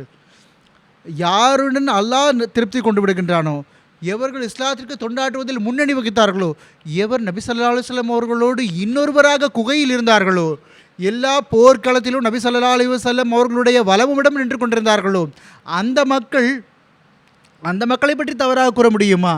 ஆக இதுதான் அஹ்மதியா ஜமாத் ஹதரத் வாக்களிக்கப்பட்ட மஸீஹ் அலைஹிஸ்ஸலாத்து வஸ்ஸலாம் அவர்களுடைய போதின் அடிப்படையில் உலகத்திற்கு நடத்தி வைக்கின்றது. சஹாபாவுடைய பரிசுத்தமான குழுவாகவும் கூட்டமாகவும் அவர் இஸ்லாத்தை உலகத்துக்கு எடுத்து வைத்திருக்கின்றார்கள். ஜஸாக்குமுல்லாஹ் தஆலா அஹ்ஸனல் ஜஸா. நிகழ்ச்சியை முன்னோக்கி சென்றவாறு அதற்கு அடுத்த கேள்வியை மதிப்புக்குரிய மௌலானா முகமது ஹமீத் கோசஸ் அவரிடம் கேட்கின்றேன். ஹதரத் இமாம் ஹுசைன் ரலியல்லாஹு அன்ஹு அவர்கள் எப்படி ஷஹீதானார்கள்? இந்த நிகழ்வை சுருக்கமாக எடுத்துக் கூறுங்கள். இஸ்லாத்தின் எதிரிகள் பார்த்தார்கள், நாம் இஸ்லாத்தை சான்றுகளை வைத்தும் எதிர்க்க முடியாது, ஆன்மீகத்தின் மூலமாகவும் எதிர்க்க முடியாது, மார்க்க ரீதியான சான்றுகள் மற்றும் அடிப்படையான விதிகளை வைத்தோ வாளின் மூலமாக கூட இஸ்லாத்தை நம்மால் எதிர்க்க முடியாது. எனவே அவர்கள் என்ன வழிமுறை யோசித்தார்கள் என்றால், இஸ்லாத்திற்குள் நுழைந்து, அதாவது இஸ்லாத்தின் ஆடையை அணிந்து கொண்டு முஸ்லிம்கள் என்று சொல்லிக்கொண்டு அப்பொழுது நாம் சீர்கேட்டை ஏற்படுத்தலாம் என்று முயற்சி செய்தார்கள். உதாரணமாக அப்துல்லா பின் சபா, ஹதரத் முஸ்லிம் மௌத் ரலியல்லாஹு தஆலா அன்ஹு அவர்கள் தம்முடைய முஸ்லிம்கள் மத்தியில் கருத்து வேறுபாடுகளின் ஆரம்பம் என்ற அந்த சொற்பொழிவில் கூறினார்கள். இந்த அப்துல்லா பின் சபா யூதர் வம்சத்தை சேர்ந்தவராக இருந்தார். இந்த மனிதன் மதீனாவுக்கு வந்து அங்கிருந்த நிலையை பார்த்தபோது மற்ற பகுதிகளுக்கு சென்றான். மேலும் பலவீனமான முஸ்லிம்களை எல்லாம் சந்தித்தான். ஒன்று தண்டனை கிடைத்திருக்கும் அந்த முஸ்லீமுக்கு, அல்லது தவறான எண்ணம் கொண்டிருப்பார். அப்படிப்பட்ட மக்களையெல்லாம் இந்த மனிதன் தன்னுடன் நினைத்து கொண்டார். இது தொடர்ந்து கொண்டே இருந்தது. இப்பொழுது ஹதரத் அலி ரலியல்லாஹு அன்ஹு அவர்களுடைய சம்பவத்துக்கு வருவோம். அதுக்கு முன்னால் மிக நீளமான வரலாறு இருக்கின்றது. ஹிஜ்ரி 4ஆம் ஆண்டு இவர்கள் ஷஹீதாக்கப்பட்டார்கள். ஹதரத் அலி ரலியல்லாஹு அன்ஹு ரமலான் 17 ஹிஜ்ரி 40ஆம் ஆண்டு அன்னார் ஷஹீதாக்கப்பட்டார்கள். ஹதரத் அலி ரலியல்லாஹு அன்ஹு அவர்கள் இந்த ஷஹாதத்திற்கு பிறகு எப்படிப்பட்ட காலம் தூங்கியது என்றால், அதை பற்றி நபி ஸல்லல்லாஹு அலைஹி வஸல்லம் கூறினார்கள், அல் ஹிலாஃபத்து ஸலாஸூன சனா, அது முடிவடைந்து விட்டது. 30 ஆண்டுகள் ஹிலாஃபத் என்று நபி ஸல்லல்லாஹு அலைஹி வஸல்லம் அவர்கள் கூறியது இத்துடன் முடிவடைந்து விட்டது. அதற்கு பிறகு முல்கன் அஃதன், அதாவது துன்பம் தரக்கூடிய அரசாட்சி அது துவங்கியது. அமீர் மாவியா எல்லா இஸ்லாமிய அந்த ஆட்சியையும் அவர் பராமரித்தார். அது தொடர்ந்து கொண்டே இருந்தது. அவருக்கு ஒரு மிகப்பெரிய அவர் மீது ஒரு மதிப்பச்சம் இருந்தது. அவருடைய வஃபாத்திற்கு பிறகு ஹிஜ்ரி 60ஆம் ஆண்டு அவர் தன்னுடைய வஃபாத்திற்கு முன்னால் தன் மகன் யசீதை தன்னுடைய பிரதிநிதியாக ஆக்கிவிட்டார். அமீர் மாவியா ரலியல்லாஹு அன்ஹு அவர்கள் வஃபாத்தான பிறகு எல்லா கவர்னர்களுக்கும் யசீதிடம் பையத்து செய்யுமாறு கட்டளை வழங்கப்பட்டது. இந்த கட்டளை மதீனாவுக்கு வந்தது. அங்கு ஹதரத் இமாம் ஹுசைன் ரலியல்லாஹு அன்ஹு இருந்தார்கள். அவர்கள் கூறினார்கள், நான் இப்பொழுது யோசிப்பேன். அங்கிருந்து மக்காவுக்கு வந்தார்கள், மக்காவில் இருந்தார்கள். அப்பொழுது கூஃபா மக்கள் கூறினார்கள், இங்கே வந்து விடுங்கள் என்று. அவர்களெல்லாம் நம்பிக்கை துரோகிகளாக இருந்தார்கள். ஆக இவர்கள் சென்றார்கள். அங்கு சென்ற போது தெரிய வந்தது அவர்கள் எல்லாருமே நம்பிக்கை துரோகிகள் என்று தெரிய வந்தது. ஆக அங்கிருந்த அந்த கவர்னர், அப்பொழுது இருந்த ஆளுநர் உபைதுல்லா பின் ஜியாத், அவன் இமாம் ஹுசைன் ரலியல்லாஹு அன்ஹு அவர்களை தடுத்தான். அரசாட்சி அங்கே ஆட்சி செய்யக்கூடியவன். ஹதரத் இமாம் ஹுசைன் ரலியல்லாஹு அன்ஹு அவர்கள் இந்த நிலையை பார்த்தபோது அவர்கள் கூறினார்கள், எனக்கு 3 நிபந்தனைகளில் ஒன்று என்னுடைய நிபந்தனை ஏற்றுக்கொள்ளுங்கள். ஒன்று, என்னை திரும்பி மக்காவுக்கு செல்ல விடுங்கள். இல்லை என்றால் ஏதாவது எல்லையில் செல்ல விடுங்கள், அங்கு சென்று நான் ஷஹீதாகி விடுகின்றேன். இல்லை, யசீதிடம் என்னை அழைத்து செல்லுங்கள், நானே அவனோட விவகாரத்தை தீர்த்து கொள்வேன். இமாம் ஹசன் ரலியல்லாஹு அன்ஹு மாவியாவோடு தீர்த்து கொண்டது போன்று. அவர்கள் கூறினார்கள், எந்த விஷயம் ஏற்றுக்கொள்ளப்பட மாட்டாது, தாங்கள் முதலில் யசீதிடம் பையத் செய்யுங்கள், யசீதுக்காக பையத் செய்யுங்கள். உபைதுல்லா பின் ஜியாதுடைய கையில் அவர்கள் கூறினார்கள், என்னால் இப்படி செய்ய முடியாது. அங்கு ஒரு களம் இருந்தது, அது கர்ருபலா, இப்பொழுது அது கர்பலா என்று பெயரிடப்பட்டுள்ளது. இரவு நேரத்தில் ஒரு விதத்தில் அன்னார் சுற்றி உழைக்கப்பட்டார்கள். அது இமாம் ஹுசைன் அவர்கள் எல்லா விதத்திலும் புரிய வைத்தார்கள், நான் போர் செய்வதற்காக வரவில்லை, என்னிடம் ஆட்களும் கிடையாது, என்னிடம் ஆயுதமும் கிடையாது, எதுவும் கிடையாது. 50-60 பேர் தான் உடன் இருக்கின்றார்கள். இவர்கள் ஏற்றுக்கொள்ளவே இல்லை. கொஞ்சம் கொஞ்சமாக அவர்கள் நிர்பந்தித்து கொண்டே இருந்தார்கள், எப்படியாவது யசீதிடம் பைய செய்து விடுங்கள் என்று. அன்னார் சொன்னார்கள், இது நடக்கவே நடக்காது, நான் செய்ய மாட்டேன். எவ்வாறு இருப்பினும் அங்கிருந்து கட்டளை வந்தது, ஒன்று இவர்களை நிர்பந்தத்திற்கு ஆளாக்குங்கள், இல்லை என்றால் போர் செய்து இவர்களை கொன்றுவிடுங்கள் என்று கூறப்பட்டது. முஹர்ரம் 10 2 படைகளும், யசீதுடைய படை, உபைதுல்லா பின் ஜியாதுடைய படை, மற்ற மக்கள் எல்லாரும் இருந்தார்கள். யார் வழிநடத்தி கொண்டிருந்தார்களோ அந்த மக்கள் எல்லாம் இருந்தார்கள். அது இமாம் ஹுசைன் ரலியல்லாஹு அன்ஹு அவர்கள் தம்முடைய 72 தோழர்களோடு வந்திருந்தார்கள். என்ன செய்ய முடிந்ததோ அதை செய்தார்கள். கடைசியில் அன்னார் ஷஹீதாகிவிட்டார்கள். அன்னாருடைய உடல் துண்டு துண்டாக்கப்பட்டது. எந்த நிலைமை ஆக்கப்பட்டதென்றால் அதை வார்த்தைகளால் விவரித்து கூட சொல்ல முடியாது. வரலாற்றில் எப்படிப்பட்ட விஷயம் கூறப்படுகிறது என்றால் அதை வார்த்தைகளால் சொல்லவே முடியாது. அன்னாருடைய அருளுக்குரிய தலை துண்டி தனியாக்கப்பட்டது. அது ஈட்டியில் குத்தப்பட்டது. உபைதுல்லா பின் ஜியாதிடம் அனுப்பி வைக்கப்பட்டது. நீங்கள் கற்பனை செய்து பாருங்கள், நபி ஸல்லல்லாஹு அலைஹி வஸல்லம் அவருடைய பேரர், நபி ஸல்லல்லாஹு அலைஹி வஸல்லம் அவருடைய பேரர் என்பதை ஒரு பக்கம் இருக்கட்டும், ஒரு மனிதருடைய சடலம், அத்துடன் இப்படி நடந்து கொள்ள ஒரு முஸ்லீம் என்று சொல்பவர் இப்படி நடந்து கொள்ள முடியுமா? எந்த ரசூல் ஸல்லல்லாஹு அலைஹி வஸல்லம் அவர்கள் எறும்புகளை கொள்வதை விட்டு தடுத்தார்களோ, ஒட்டகங்களுக்கு சூடு போடக்கூடாது இருக்கிறார்களோ, பறவைகளுக்கு துன்பம் கொடுக்கக்கூடாது என்று சொன்னார்களோ, அந்த ரசூலை பின்பற்றக்கூடியவர் என்று சொல்லக்கூடிய இந்த மக்கள், அந்த ரசூல் ஸல்லல்லாஹு அலைஹி வஸல்லம் உடைய பேரர் இமாம் ஹுசைன் அவர்கள் இப்படி செய்து கொள்கிறார்கள். இவர்கள் முஸ்லீம்களா? அந்தோ முஸ்லீம் என்று சொல்லக்கூடிய இவர்களிடம்தான் ஹாஃபிஸ்களும் இருந்தார்கள், முஃப்திகள் இருந்தார்கள், ஃபத்வா கொடுக்கக்கூடியவர்கள் இருந்தார்கள். இவர்கள் எல்லாம் இஸ்லாத்தின் பெயரில் இந்த வேலைகளை செய்து கொண்டிருந்தார்கள். இக்பால் என்ற கவிஞர் இதை பற்றி கூறுகின்றார், எந்த வேடிக்கை நடந்தது இஸ்லாத்தினோடு, இஸ்லாத்தின் நியதியோடு என்ன வேடிக்கை நடந்தது? நாராய தக்பீர் என்று கூறி இமாம் ஹுசைன் கொல்லப்பட்டார்களே, நாராய தக்பீர் என்ற பெயரால் அவர்கள் ஷஹீதாக்கப்பட்டார்கள். இது இவர்களுடைய நிலையாக இருந்தது. இப்போ இந்த எல்லா நிகழ்வும் ஹதரத் இமாம் ஹுசைன் ரலியல்லாஹு அன்ஹு அவர்களுடைய ஷஹாதத்தை பெற்றிருந்தது. முஸ்லீம்கள் என்ன செய்திருக்கணும்? இதிலிருந்து பாடம் கற்றுக்கொண்டிருக்க வேண்டும், இதிலிருந்து அறிவுரை பெற்றிருக்க வேண்டும். முஸ்லீம்களை கொண்டிருக்கக்கூடாது, இது ஒரு பாடமாக இருந்திருக்கும். ஒரு முஸ்லீமுடைய ரத்தத்தை சிந்த வைத்திருக்கக்கூடாது. இவ்வளவு பெரிய ஒரு சம்பவம் நடந்தது, அதற்கு பிறகு திருந்தி இருக்க வேண்டும், சுதாரித்து கொண்டிருக்க வேண்டும். ஆனால் சமுதாயம் திருந்தவில்லை. சரி, அந்த எல்லா வரலாற்றுடைய அந்த செந்நிற பக்கங்களை விட்டுவிடுங்கள். நாம் இருக்கக்கூடிய இந்த காலத்திற்கு பாருங்கள். இப்பொழுது அஹ்மதியா ஜமாத் இருக்கிறது. அஹ்மதியா ஜமாத்தோடு இவர்கள் என்ன செய்கின்றார்கள்? முற்றிலும் அதையே தான் செய்கின்றார்கள். உபைதுல்லா பின் ஜியாத், யசீத், ஷமிர், அப்துர் ரஹ்மான் இப்னு பல்ஜம், இந்த மக்கள் எல்லாம் என்ன செய்தார்களோ அதே தான் இஸ்லாம் என்ற பெயரில் அகமதிகளோடு இவர்கள் செய்கின்றார்கள். என்ன வித்தியாசம் இருக்கிறது? ஹதரத் முஸ்லிம் மௌத் ரலியல்லாஹு அன்ஹு தம்முடைய ஒரு கவிதையில் கூறுகின்றார்கள், ஓ தும்கோ ஹுசைன் பனாத்தே ஹேன், அதாவது அவர்கள் உங்களை ஹுசைனாக ஆக்குகின்றார்கள். ஜமாத் மக்களை பார்த்து கூறுகின்றார்கள், அவர்கள் உங்களை ஹுசைனாக்க விரும்புகின்றார்கள், ஹுசைனாக்குகிறார்கள், தாம் யசீதியாகி விடுகின்றார்கள். எவ்வளவு மலிவான ஒரு வியாபாரமாக இருக்கின்றது. எதிரியை அம்பு எறிய விடுங்கள். இவர்கள் யசீதின் பண்பையுடையவர்களாக இருக்கின்றார்கள். இமாம் ஹுசைன் ரலியல்லாஹு அன்ஹு அவர்களுடைய பெயரை எடுத்துக்கொண்டு அடித்துக் கொள்கின்றார்களே, நெஞ்சில் அடித்துக் கொள்கின்றார்களே, இவர்கள் தான் இமாம் ஹுசைன் ரலியல்லாஹு அன்ஹு அவர்களை தனியாக விட்டு சென்றவர்கள். இவர்களுடைய மக்கள் இஸ்லாத்தின் பெயரை கூறிக்கொண்டிருந்தார்கள். இக்பால் என்ற கவிஞர் கவிதை கூறிய போது, ஷபீர் என்ற அவர் இமாம் ஹுசைன் கொல்லப்பட்டார்கள், நாரே தக்பீர் என்ற அந்த பெயரில் இஸ்லாத்தின் பெயரால் கொல்லப்பட்டார்கள். இன்று அஹ்மதியா ஜமாத்தை இவர்கள் பல்வேறு இடங்களில் இஸ்லாத்தின் பெயரால் கொள்கின்றார்கள்.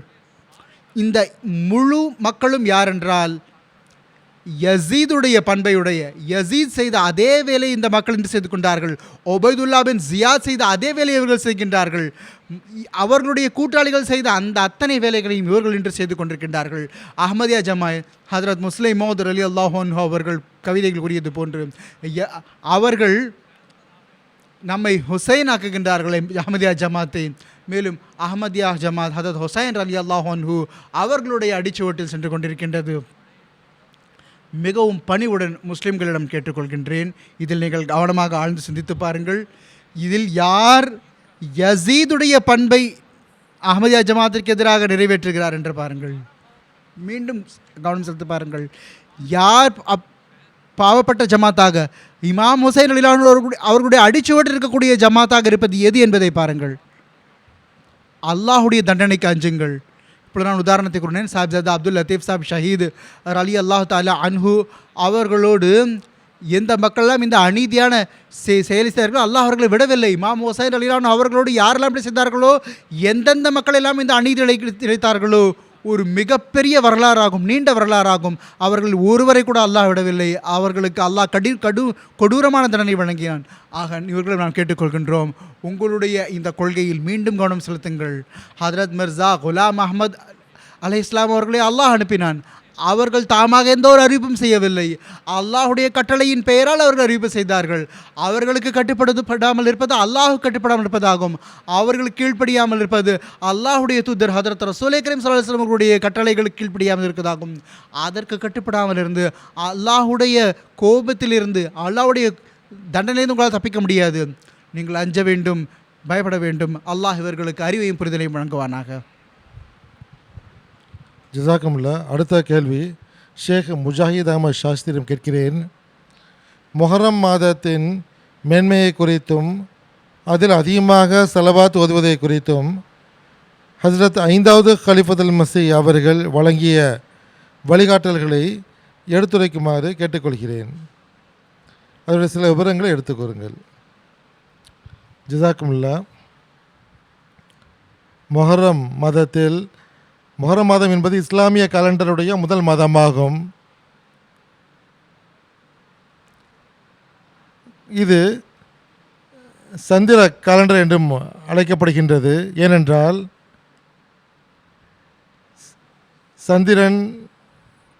சந்திரனை கொண்டு இந்த காலண்டர் அமைக்கப்பட்டுள்ளது.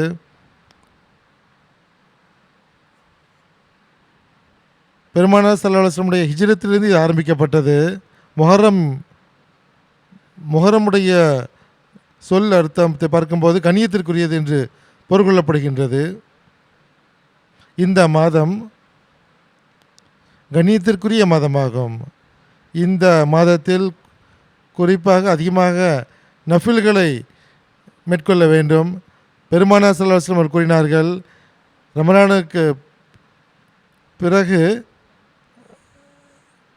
ரமலானுடைய நோன்புக்கு பிறகு மிகச்சிறந்த நோன்பு முஹர்ரம் மாதத்துடைய நோன்பு என்று கூறியிருக்கிறார்கள். இந்த மாதத்தில் இஸ்லாமிய வரலாற்றில் பல சம்பவங்கள் நிகழ்ந்துள்ளன. முஹர்ரம் 10ஆம் நாள் அன்று ஹஜ்ரத் இமாம் ஹுசைன் அவர்கள் ஷஹீதானது முக்கியமான சம்பவமாகும். அஹ்மதி ஜமாத்துடைய இமாம் குறிப்பாக இந்த மாதத்தில் அதிகமாக ஸலவாத் ஓதுமாறு அஹ்மதிகளிடம் கவனமூட்டினார்கள். 2 விஷயங்களை புரிய வேண்டியது அவசியமாகும். ஸலவாத்து நாம் ஏன் ஓத வேண்டும், அது நாம் என்ன கேட்கிறோம்? முதல் விஷயம் என்னவென்றால், ஸலவாத் ஏன் ஓதுகிறோம் என்றால், பெருமானார் ஸல்லல்லாஹு அலைஹி வஸல்லம் அவர்கள் இந்த உலகத்தின் மீது எந்த அளவு அருள்களை வழங்கியிருக்கிறார் என்றால் அதை நாம் திரும்பி கொடுக்க முடியாது. அன்னார் ஒளியாக இருந்தார்கள். அன்னார் கொண்டு வந்த போதனையும் ஒளி மிகுந்ததாக இருந்தது. இந்த பெருமானார் ஸல்லல்லாஹு அலைஹி வஸல்லம் இந்த அருள்களை அன்னாரது செயல்களை அல்லாஹ் எந்த அளவு விரும்பினான் என்றான். அல்லாஹ் திருக்குறளில் கூறினான், அல்லாஹ்வும் அவனது மலக்குகளும் பெருமானார் ஸல்லல்லாஹு அலைஹி வஸல்லம் மீது தரூத் ஓதுகிறார்கள். நம்பிக்கை கொண்டவர்களை நீங்களும் தரூத் ஓதுங்கள். ஹஜ்ரத் மஸீஹ் மவ்ஊத் அலைஹிஸ்ஸலாத்து வஸ்ஸலாம் அவர்கள் தொடர்பாக கூறுகிறார்கள், பெருமானார் ஸல்லல்லாஹு அலைஹி வஸல்லம் செயல்கள் இறைவனுடைய பார்வையில் எந்தளவு விருப்பத்திற்குரியதாக இருந்தது என்றால் அல்லாஹ் நிரந்தரமாக இந்த கட்டளையிட்டான். இனி வரக்கூடிய மக்கள் நன்றி கூறும் விதமாக தரூத் ஓத வேண்டும். நாம் மேலும் கீழும் நாம் முன்னும் பின்னும் பார்த்தால் அன்னாருக்கு நிகரான ஒருவரை நாம் பார்க்க முடியாது. நாம் தரூத் ஷரீஃபில் என்ன ஓதுகிறோம் என்றால், பெருமானார் ஸல்லல்லாஹு அலைஹி வஸல்லம் அவர்களுக்காக சமாதானம், சாந்தி, சமாதானம் மற்றும் அன்னாரது குடும்பத்திற்காக நாம் துவா கேட்கின்றோம்.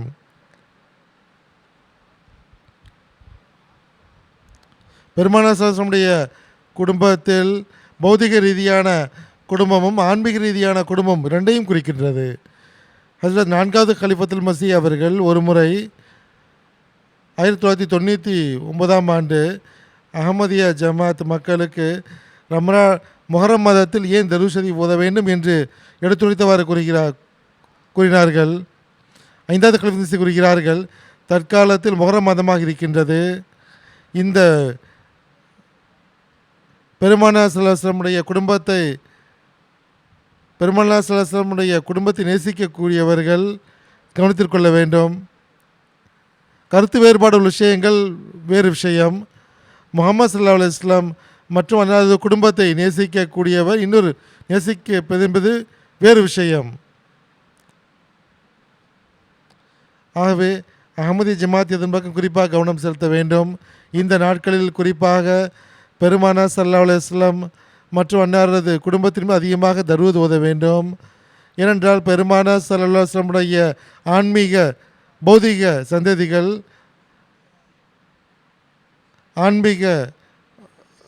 பௌதிக சந்ததிகளும் இருந்தார்கள், ஆன்மீக சந்ததிகளும் இருக்கிறார்கள். 5வது கலிஃபத்துல் மஸீஹ் அவர்கள் இந்த முஹர்ரம் மாதத்தை குறித்து தரூத் ஷரீஃப் ஓதுவதை குறித்து கவனமூட்டியிருக்கிறார்கள். ஹுசூருடைய சொற்களை நான் கூறுகின்றேன். முஹர்ரம் மாதம் நமக்கு ஒரு பாடத்தை எடுத்து கூறுகிறது. அது என்னவென்றால், நாம் பெருமானார் ஸல்லல்லாஹு அலைஹி வஸல்லம் மற்றும் அன்னாரது குடும்பத்தின் மீது எப்பொழுதும் நிரந்தரமாக தரூத் அனுப்பி கொண்டே இருக்க வேண்டும். துவாக்கள், தரூத், தம்முடைய நிலையில் மாற்றத்தை ஏற்படுத்துவது ஆகியவற்றை மேற்கொள்ள வேண்டும். யசீதுடைய பண்பை கொண்ட நபர்களுக்கு எதிராக நாம் உறுதியான தன்மையை காட்ட வேண்டும். நிச்சயமாக இந்த முறை யசீதை வெற்றி கொள்ள முடியாது, ஹுசைன் தான் வெற்றி பெறுவார்கள். அல்லாஹ்வுடைய உதவியால் தான் நிலை நிற்கக்கூடிய வாய்ப்பு கிடைக்கின்றது. அல்லாஹ்வுடைய உதவிக்காக அல்லாஹ்விடம் துவா கேட்குமாறும் பொறுமையை மேற்கொள்ளுமாறும் அல்லாஹ் கூறியிருக்கின்றான். எது நடந்துவிட்டதோ அதை கண்டு அமைதியாக இருப்பது மற்றும் பொறுமை கிடையாது, நிரந்தர தன்மையோடு நிற்க வேண்டும். எந்த ஒரு அபாயத்தை கண்டும் பயந்து விடக்கூடாது, உண்மையை விட்டு விலகிவிடக்கூடாது. இமாம் ஹுசைன் ரலியல்லாஹு அன்ஹு அவர்கள் உண்மையை வெளிப்படுத்தியதற்காக நமக்காக முன்னுதாரணத்தை காட்டியிருக்கிறார்கள். அதை எப்பொழுதும் நாம் பிடித்து கொள்ள வேண்டும். அப்பொழுதுதான் ஹஸ்ரத் மஸீஹ் மவ்ஊத் அலைஹிஸ்ஸலாத்து வஸ்ஸலாம் அவர்கள் கூறிய அந்த வெற்றியை நாம் அடைய முடியும். இன்ஷா அல்லாஹ் இந்த மாதத்தில் அதிகமாக தரூத் ஓதுங்கள். இது ஹுஸூருடைய வழிகாட்டலாகும். இந்த மாதத்தில் அதிகமாக தரூத் ஓதுங்கள். இது கர்பலா சம்பவத்தை நினைவு கூறக்கூடிய நல்ல வழிமுறையாகும். பெருமானார் ஸல்லல்லாஹு அலைஹி வஸல்லம் மீது அனுப்பப்பட்ட இந்த தரூத் அன்னாரது பௌதீக ஆன்மீக சந்ததிகளுக்கு நிம்மதி தரக்கூடியதாக அமைகின்றது. முன்னேற்றத்தின் காட்சிகளையும் நாம் பார்க்க முடிகின்றது. பெருமானார் ஸல்லல்லாஹு அலைஹி வஸல்லம் அவர்கள் யாரை நேசித்தார்களோ அவர்கள் மீது நேசத்தை வெளிப்படுத்துவதும் அவசியமாகும். தரூத் ஷரீஃப் ஏன் ஓத வேண்டும்? பெருமானார் ஸல்லல்லாஹு அலைஹி வஸல்லம் பௌதீக ஆன்மீக சந்ததிகள் வரை எவ்வாறு தரூத் ஷரீஃப் சென்றடைகிறது, அல்லாஹ் எவ்வாறு உறுதித்தன்மையை வழங்குகின்றான், இந்த அனைத்து விஷயங்களும் இதில் வந்துவிட்டது. குறிப்பாக ஹுஸூர் அவர்கள் இன்னொரு விஷயத்தை ஹஜ்ரத் 5வது கலிஃபத்துல் மஸீஹ் அவர்கள் இன்னொரு விஷயத்தின் பக்கம் கவனமூட்டினார்கள். துவாக்கள் ஏற்றுக்கொள்ளப்படுவது மற்றும் முஹர்ரம் தொடர்பாக இன்னொன்றையும் நான் கூறிக்கொள்கிறேன். இந்த மாதத்தில் அதிகமாக தரூத் ஷரீஃப் மீது அழுத்தம் கொடுங்கள். துவா பெருமானார் ஸல்லல்லாஹு அலைஹி வஸல்லம் அவர்கள் துவா ஏற்றுக்கொள்ளப்படுவதற்கான வழிமுறையாக இதை கூறியிருக்கிறார்கள். துவா ஏற்றுக்கொள்ளப்பட வேண்டுமென்றால் இந்த அருளுக்குரிய நாட்களில் ரமலானுக்கு பிறகு எந்த நாட்களில் நோன்பு வைப்பது மிக மேன்மையானதாக கருதப்படுகின்றதோ அந்த நாட்கள் தருது ஓத வேண்டும். இன்னொரு இடத்தில் அன்னார் கூறினார்கள், பெருமானார் ஸல்லல்லாஹு அலைஹி வஸல்லம் உண்மையான ஊழியர், அதாவது ஹஸரத் மஸீஹ் மவ்ஊத் அலைஹிஸ்ஸலாத்து வஸ்ஸலாம் அவர்கள் தமது செயல் முன்மாதிரி மூலமாக தரூத் ஷரீஃபுடைய பரக்கத்துகளை நம் முன் காட்டியிருக்கிறார்கள், நம்ம கவனமூட்டியிருக்கிறார்கள். ஆனால் எப்பொழுதும் நினைவு வைத்துக் கொள்ள வேண்டிய விஷயம் என்னவென்றால், தரூத் ஓதுவதற்கு உங்களது நிலைகளையும் அதற்கேற்ப உயர்த்த வேண்டும். அப்பொழுதுதான் தரூத் பயனளிக்கும். பெருமானார் ஸல்லல்லாஹு அலைஹி வஸல்லம் மீது தரூத் அனுப்புகிறீர்கள் என்றால் அன்னாரது அந்தஸ்தை குறித்தும் நீங்கள் அறிந்திருக்க வேண்டும். சுருக்கம் என்னவென்றால், இமாம் ஹுசைன் ரலியல்லாஹு அன்ஹு அவர்களின் அந்தஸ்து தகுதி அதை கருத்தில் கொண்டவாறு இந்த முஹர்ரம் மாதத்தில் குறிப்பாக பெருமானார் ஸல்லல்லாஹு அலைஹி வஸல்லம் அவர்கள் மீது தரூத் அனுப்ப வேண்டும். அன்னார் மீதும் அன்னாரது பௌதிக ஆன்மீக சந்ததிகள் மீதும் தரூத் அனுப்ப வேண்டும். ஜஸாக்குமுல்லா. ஜஸாக்முல்லாஹு தஆலா அஹ்ஸனல் ஜஸா. நேர்களே, இத்துடன் நம்முடைய இன்றைய எபிசோடின் நிறைவை எட்டியிருக்கின்றோம். நிகழ்ச்சியின் நிறைவில் ஹஜ்ரத் சையதனா வாக்களிக்கப்பட்ட மஸீஹ் அலைஹிஸ் ஸலாம் அவருடைய ஒரு மேற்கோளை நடத்தி வைக்கின்றேன். ஹஜ்ரத் வாக்களிக்கப்பட்ட மஸீஹ் அலைஹிஸ் ஸலாம் அவர்கள் கூறுகின்றார்கள், ஹஜ்ரத் இமாம் ஹுசைன் மற்றும் ஹஜ்ரத் இமாம் ஹசன் ரலியல்லாஹு அன்ஹுமா ஆகியோர் இறைவனின் தேர்ந்தெடுக்கப்பட்ட மேன்மை மிக்க தூய்மையான நல்லொழுக்கமுள்ள மற்றும் நேர்வழியில் இருப்பவர்களின் இமாம்களாகவும் இருந்தார்கள். மேலும் அவர்கள் இரு பொருளின் அடிப்படையிலும் பெருமானார் ஸல்லல்லாஹு அலைஹி வஸல்லம் அவர்களின் குடும்பத்தாராக இருந்தார்கள். திரியாக்கல் குலூப் ரூஹானி ஹசான் தொகுதி 15 பக்கம் 364 365 அடிக்குறிப்பு.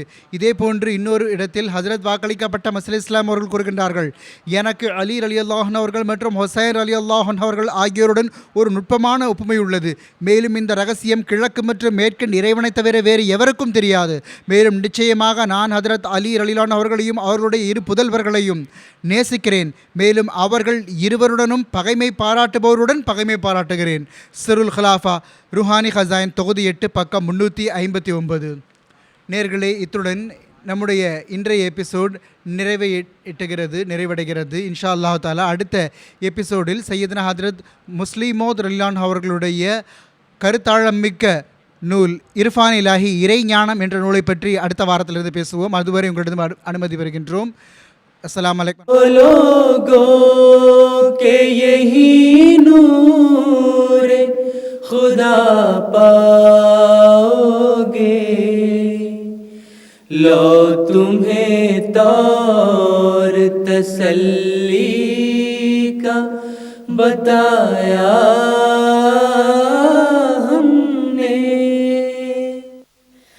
आओ लोगों के यही नूर खुदा पाओगे, लो तुम्हें तौर तसल्ली का बताया